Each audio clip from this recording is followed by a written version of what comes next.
গতকালকে বাংলাদেশ যুব দলের হয়ে দুজন প্রবাসী খেলোয়াড়ের অভিষেক হয়েছে, আর একজন বেঞ্চে ছিল।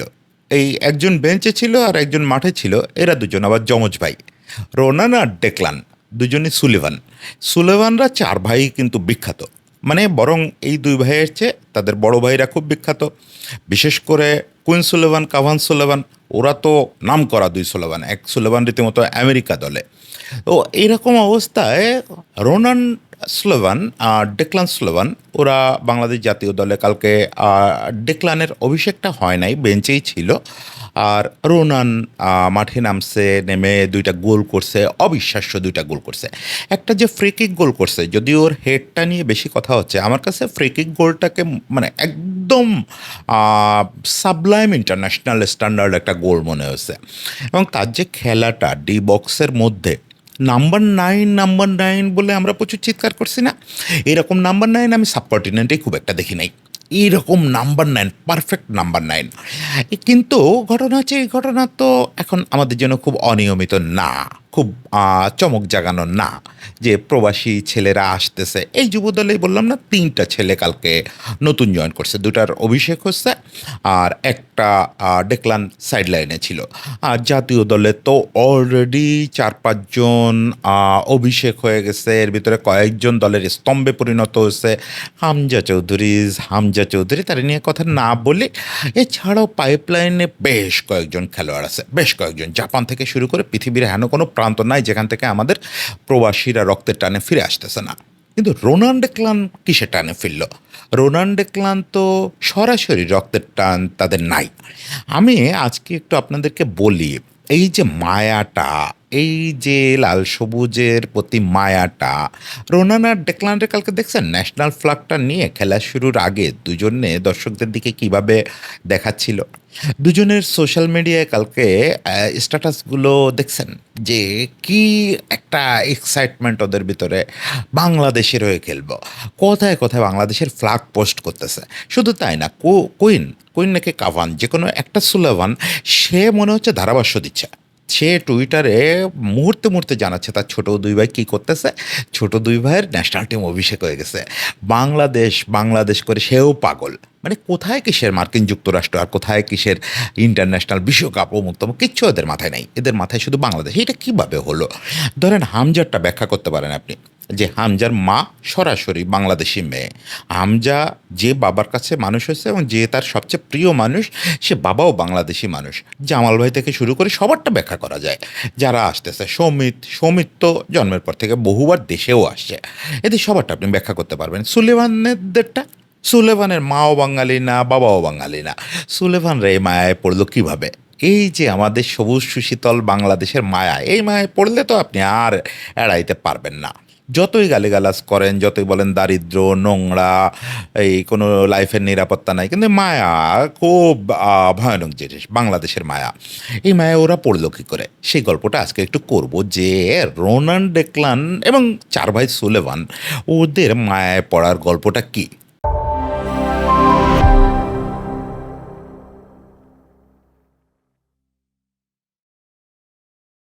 দেখেন, আজকের এই কন্টেন্টে আসলে খেলা নিয়ে আলোচনা সমালোচনা করা, গতকালকে পাকিস্তানের বিপক্ষে আমরা যে ম্যাচটা জিতলাম, এখানে আলোচনা সমালোচনা কোনোটাই এই কন্টেন্টের সঙ্গে যায় না। তারপরেও আমি একটু শুরুতেই বলি, আমাদের বাংলাদেশের যারা ছোট ছোট বাচ্চারাই যুব দলের হয়ে খেলতেছেন, খেলতে সো বলা উচিত। আমি আপনাদের তুলনায় অনেক বৃদ্ধ মানুষ, বাবারা, জীবনটা কিন্তু সামনে অনেক প্রশস্ত একটা জিনিস, এত সংকীর্ণ না। কেউ একজন এই লাল সবুজের মায়ায় ফিরে আসছে, আর আপনিও লাল সবুজের হয়ে খেলতেছেন, দুজন ভাই, এটা মাথায় রাখেন। ও কোত্থেকে আসছে, ওর ধর্ম কী, বর্ণ কী, কিচ্ছু বিবেচনায় নেন না, কিচ্ছু বিবেচনায় নেন না। এইভাবে অসহযোগিতা করেন না, কারো নাম বলতেছে না।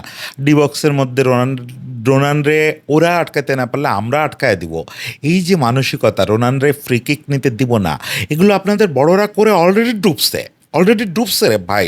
তারা আউট অফ সিনারিও হয়ে যাচ্ছে খুব দ্রুত, তাদের আপনি আর খুঁজে পাবেন না, আপনারা করেন না। আপনারা হাতে হাত রেখে আগান, রোনানরা যত আসবে তত বেশি আপনারাও আগাইতে পারবেন।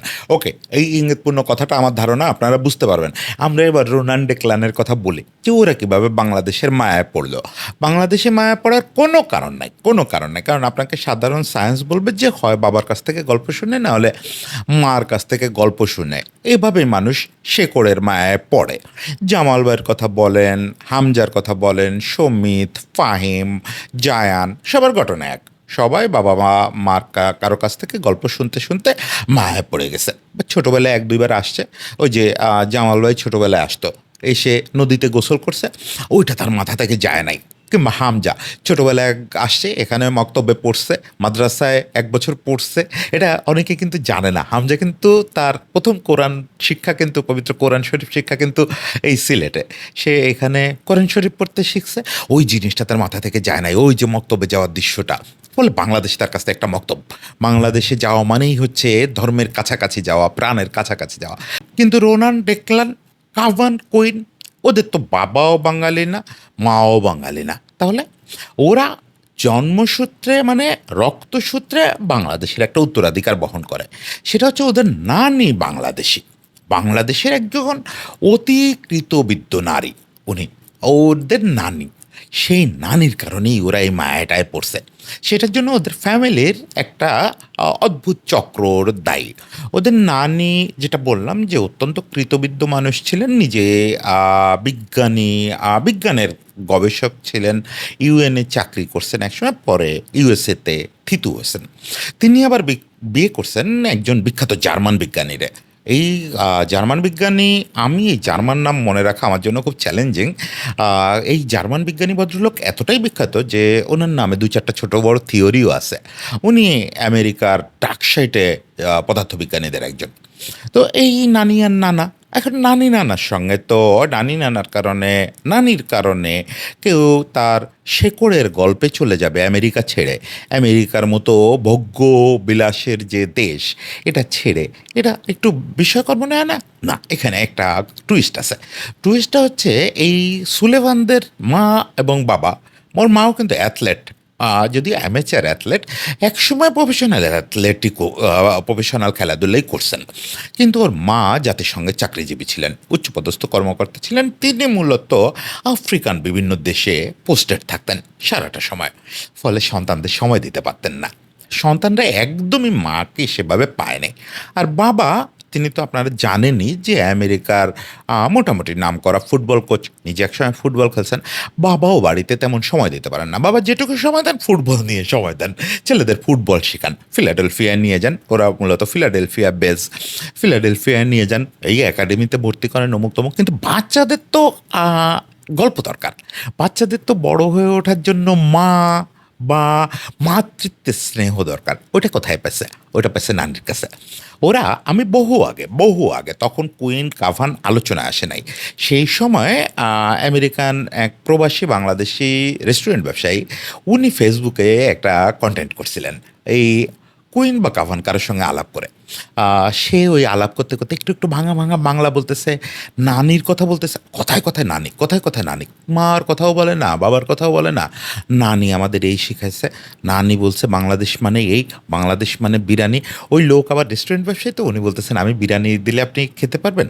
তো সে খুব ভয় পাচ্ছে যে বিরিয়ানিতে তো অনেক মশলা থাকে, বলছে বাংলাদেশে গেলে অবশ্যই খাবো। তখন ওই লোক আবার বলতেছে যে বনানীতে অমুক রেস্টুরেন্ট আছে, ওখানে গেলে এই বিরিয়ানি পাবেন।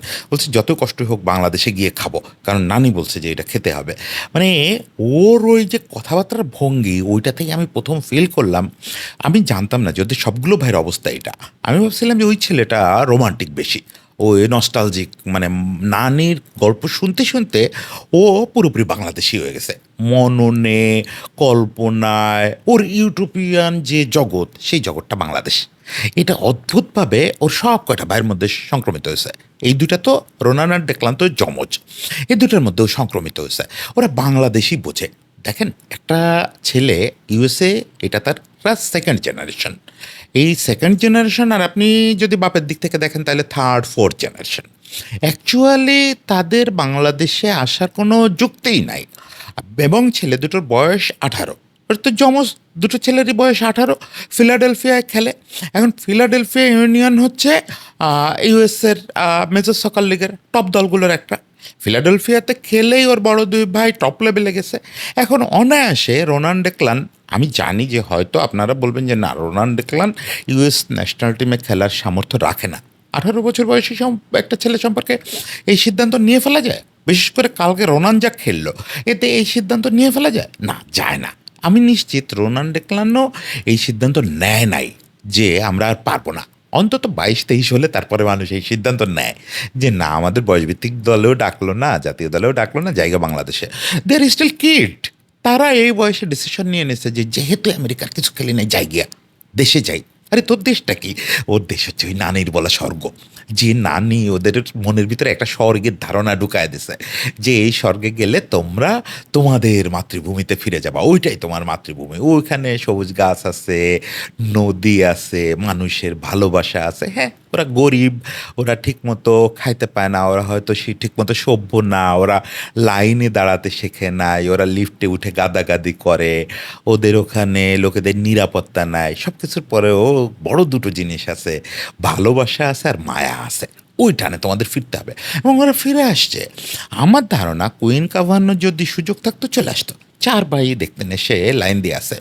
কালকে ওই যে বললাম যে ন্যাশনাল টিমের ফ্ল্যাগ নিয়ে যখন দেখলাম যে দর্শকদের দিকে ফিরে দুই ভাই করতেছে, এবং বারবার মানে যখন ওই জাতীয় সঙ্গীত হচ্ছে ফ্ল্যাগটা চুমু খাচ্ছে, মানে আমি এটা বিশ্বাস করতে পারতেছি না। একটা সেকেন্ড জেনারেশন বাংলাদেশি ছেলে, ওরা বড় হয়েছে বার্গার পিৎজার মধ্যে, ওরা বড় হয়েছে আমেরিকার ওই ভোগবাদী সমাজে। ওদের কাছে তো এই তৃতীয় বিশ্বের একটা দেশের আবেগের কোনো মূল্য থাকার কথা না। কিন্তু আসলে ওই যে রক্ত কোনো না কোনোভাবে কথা বলে, রক্তর কথা আপনি থামাইতে পারবেন না এটা কোনো সুযোগ সুবিধা দিয়ে।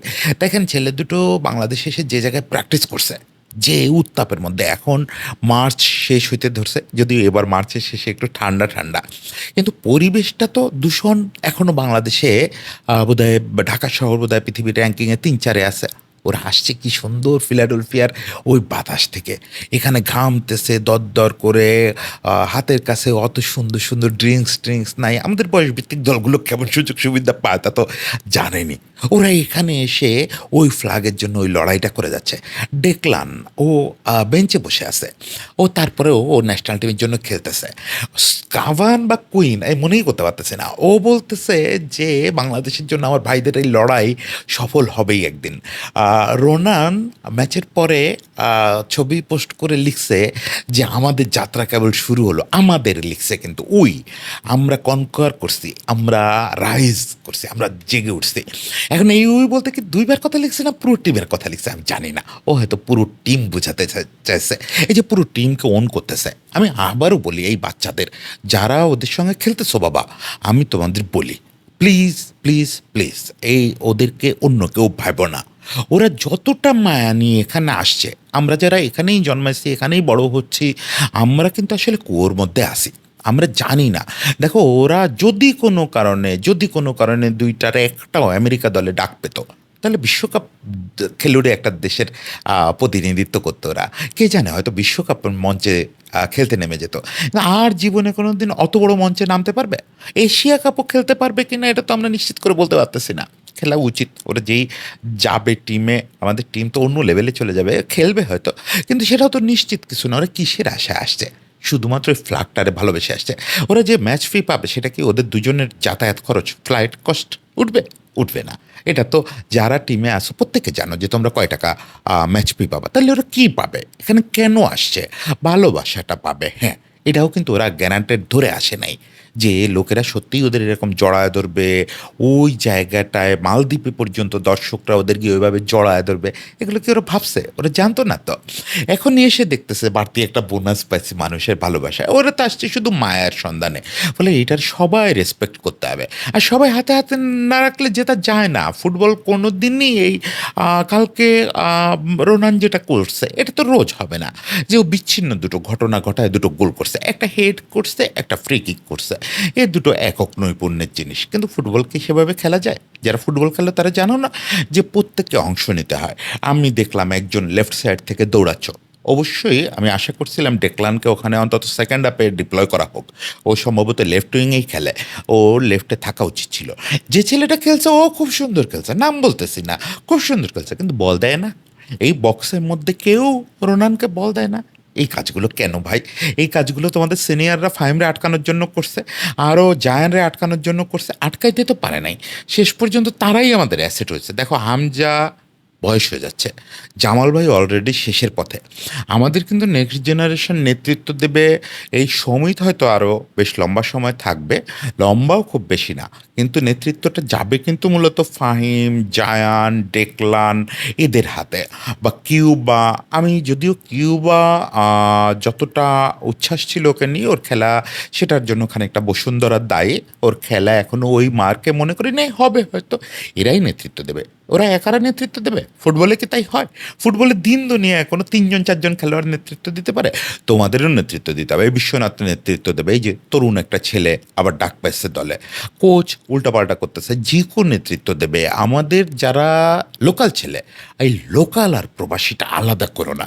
আমরা আর একবারও শুনতে চাই না যে কে লোকাল কে প্রবাসী, মিলে যেতে দেখতে চাই। হামজা একটা ইন্টারভিউ দিচ্ছে, সেখানে তার প্রিয় বন্ধুদের যে তালিকা করছে, তার এই পডকাস্টে জিজ্ঞেস করা হয়েছে বাংলাদেশে আপনার প্রিয় বন্ধু কারা। দেখছো তোমরা যে তার মধ্যে কয়টা প্রবাসী আর কয়টা বাংলাদেশি? একটা মাত্র প্রবাসী ছেলে আছে, নামগুলো দেখো, লিস্টটা দেখো, সবগুলো দেশি ছেলে। এখন ন্যাশনাল টিমের দিকে তাকাও। ন্যাশনাল টিমে তোমাদের বড় ভাইরা একটা গোল হলে যেভাবে এক হয়ে সেলিব্রেট করে, খুঁজে পাও ওর ভিতরে কে প্রবাসী আর কে দেশি? ওই ডিফারেন্সটা রাখো না।